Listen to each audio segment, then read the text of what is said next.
ton nouveau tapis musical, cher Michel. Excellent, j'adore. Ça s'appelle Tech 10 en hommage à Tech 5, qui n'est pas sur le même tempo. Enfin bref, passons. Voilà. Si c'est c'est un 5 temps pareil. Bon, bah voilà. Je connais rien. J'ai voulu sortir ouais, moi aussi je le découvre et vraiment ça me plaît beaucoup. J'aurais aimé avoir ta voix, mais pas possible de l'avoir en direct. Du coup, j'ai fait toutes les voix. D'accord. De ma voix suave, modestement. Voilà. Alors ce soir, Michel, tu vas nous parler d'une photo qui s'appelle Émotion pour ton grand retour pour ta rentrée. Voilà. Et puis attends, avant de parler de la photo, je voulais quand même te dire que j'étais très heureux de repartir dans ton émission. C'est bien gentil. Voilà, et que c'est un grand merci en même temps pour la confiance que tu me fais. Et ça me touche. Donc gentil. Pour cette rentrée, j'ai choisi donc cette photographie qui date de 2017. C'est une photographie que j'ai intitulée Émotion. J'aurais pu mettre d'ailleurs un S à émotion parce que il y a plusieurs émotions dans cette photo que je vais vous expliquer au fil du chemin, au fil de la chronique. Donc émotion, c'est avant tout un coup de cœur, mais c'est aussi un petit peu un coup de gueule.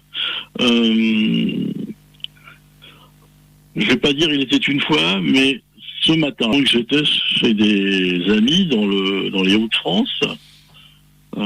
Ils m'avaient invité pour participer à une manifestation qui s'appelle la Fête des Possibles. C'est quelque chose qui avait été lancé à une époque, qui finalement a pas très bien tenu. C'était une journée éco-solidaire. Voilà, c'est donc des amis artistes qui m'avaient invité. Et la Fête des Possibles, c'est avant tout pour but ou pour objectif de rendre visibles toutes les initiatives éco-citoyennes qui essayent de construire une société plus durable, plus humaine, et couplée généralement avec le World Clean-up Day, cette journée mondiale de grand nettoyage dans les villes. Donc je reprends ma narration et je parcourais donc le trottoir de la ville de Croix, près de Lille. La ville de Croix, dont il se trouve à environ 8 km de Lille, dans la grande métropole. Et c'est le nom de la ville de Croix apparaît sous différentes formes au cours de l'histoire. Mais je vais pas retenir les noms. Je vais plutôt vous dire qu'il y avait deux pour l'étymologie de la ville de Croix. Le nom pourrait venir de la racine saxonne crow, signifiant terre molle, boueuse, marécageuse, puisque la ville étant tout près de la rivière la Marque, qui est parallèle au canal. Puis, mais plus vraisemblablement, le nom viendrait d'une borne limite montée d'une croix, érigée par le pouvoir ecclésiastique, comme c'était souvent le cas au bord des chemins au Moyen-Âge. Maintenant, pour revenir à la photo. Donc je cheminais, j'allais chercher mon pain, c'était le matin, assez tôt, et j'ai vu en face, sur ce petit espace, ce monsieur. J'ai eu un ensemble un ensemble d'émotions qui ont fait que j'ai appuyé sur le déclencheur. Parce que dans d'autres circonstances, je n'aurais peut-être pas fait cette photo. Cette photo, c'est bien sûr le banc sur lequel il est assis. On dirait un cercueil. Pour moi, instantanément, j'ai fait l'association entre la ville de Croix, ce banc qui ressemble à un sarcophage, et ce monsieur dessus. Je pourrais presque dire la pauvreté assise sur son cercueil. C'est ce qui m'a... Alors là, ça aurait été un beau titre aussi, hein. Ah bah ouais. Ouais, ça aurait été aussi un beau titre. C'est ce qui m'a tout de suite frappé. Incroyable. Voilà. Ah oui. Après, fort, peut-être tout le monde ne peut pas le voir, mais moi, c'est ce que j'ai tout de suite vu et ressenti. Mais en vrai, c'était un cercueil ? Non, c'est un banc. C'est un banc en pierre, Une forme bizarre, quoi. Voilà, très bizarre. Donc, c'est ce matin-là, je sais pas, quand j'ai vu ça, c'est ce qui m'a frappé le plus. La pauvreté, donc, comme je disais, assis sur son cercueil. Donc, c'est l'émotion qui m'a fait déclencher vraiment le clic.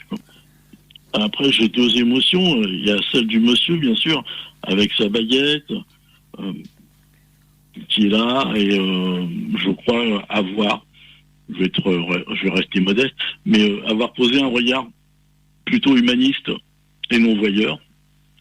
Parce que si j'avais voulu avoir un regard plus voyeur sur le monsieur, je me serais approché, je l'aurais certainement pris de face. Là, je reste sous un angle de côté. Et ce qui me plaît bien, c'est que la lumière arrive aussi à l'opposé de l'angle où je suis, ce qui fait que ça fait une petite délimitation. Voilà, il y a côté ombre et côté lumière sur cette photo, ce qui doit aussi être malheureusement la vie de ce monsieur, ombre et lumière, et qu'il est à l'heure actuelle plutôt épaissi. Il s'occupe de sa baguette, parce que je pense que malheureusement pour lui la baguette elle représente des sous dans sa poche, donc il s'en occupe, il fait attention. La courbe de la baguette sur son genou, et tout un mouvement. Je trouve que il est un peu fiché comme une statue, mais en même temps, il y a un mouvement. On a l'impression que ça vit. Donc ça, c'est le côté qui m'a touché. Puis le côté coup de gueule. Et j'arrive pas à comprendre comment dans une ville, des élus peuvent choisir un tel type de mobilier urbain. Si j'étais très très désagréable, je pourrais presque dire que c'est un banc pour indigents, et puis on lave après au Karcher. Ouais, mais quand c'est les amoureux qui vont s'asseoir dessus, c'est aussi l'amour sur son cercueil, si tu vas par là. Ouais, mais je pense qu'il n'y a pas beaucoup d'amoureux qui vont s'asseoir sur ce type de banc. Je pense que ce type de banc, malheureusement, n'attire pas la convivialité, n'attire pas le rapprochement, n'attire pas le... Voilà. Je pense que ce monsieur assis sur un autre banc, peut-être que j'aurais pas fait la photo, parce que il n'aurait pas été... ça aurait pas été aussi... autant en osmose, là, quoi, je veux dire. Ça serait sans passer inaperçu.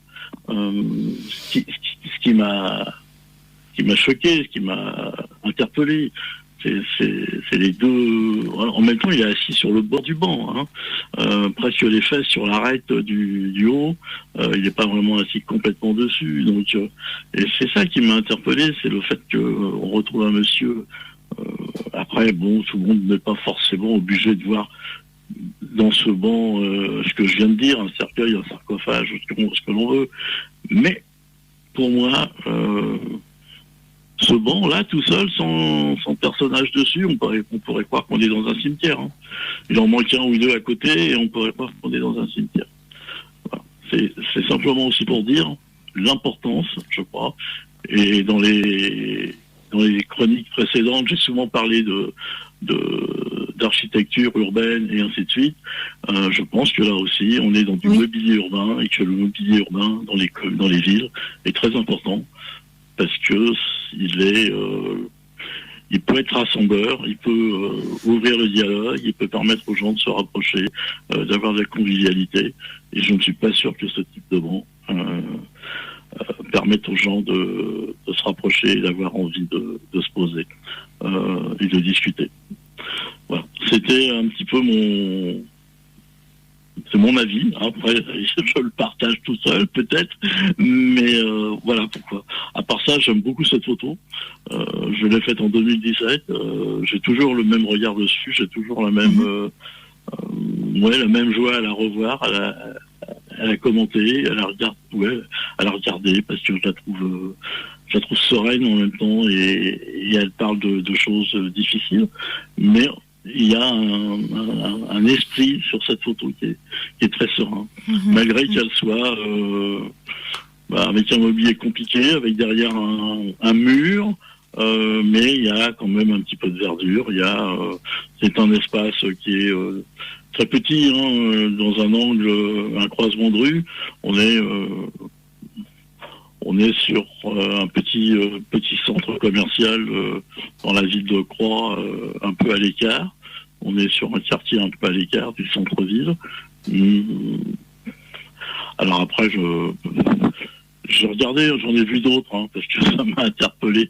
Donc j'en ai vu d'autres de ce type de banc. Voilà. C'est ce que je voulais vous parler ce soir, de cette photographie que j'aurais pu aussi appeler déjeuner sur un banc, mais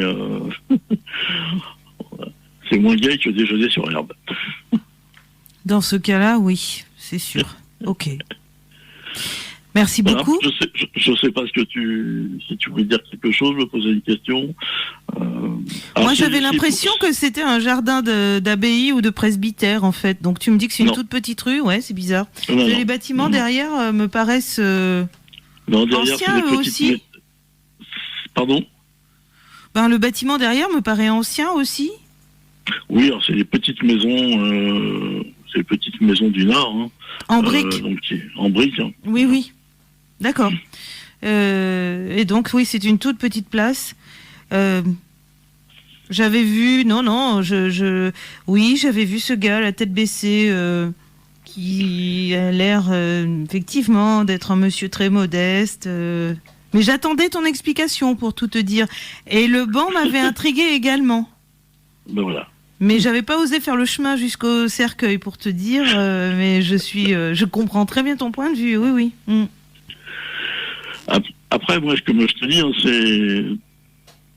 c'est quelque chose que j'ai ressenti instantanément. Hein. J'ai eu tout de suite cette vision, quoi.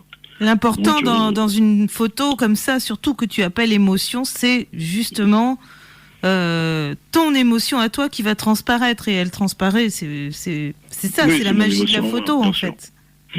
Oui. C'est pour ça qu'on pourrait longuement aussi faire une émission un jour sur quand on va dans des musées, quand on va avoir des expositions, et qu'on a les conservateurs qui nous racontent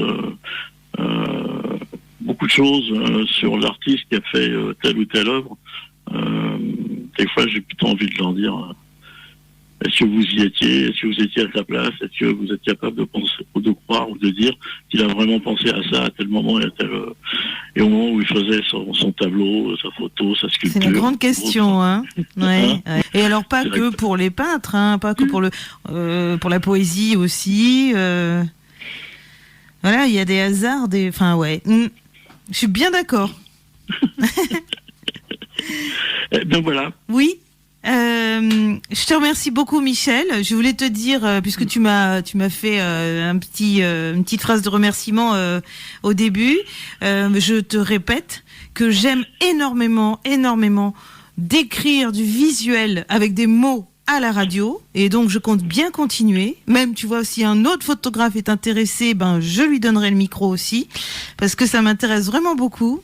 Voilà, j'adore ça. Donc, on repart pour 1 an. D'accord. Je te remercie, mais parce que c'est pas non plus facile à faire. Hein. Non, mais tu y arrives très bien. Alors je te lâche plus. Je te remercie. Et bonne soirée, bonne fin d'émission. Oui, ok. Bonne soirée à toi aussi. À la semaine prochaine.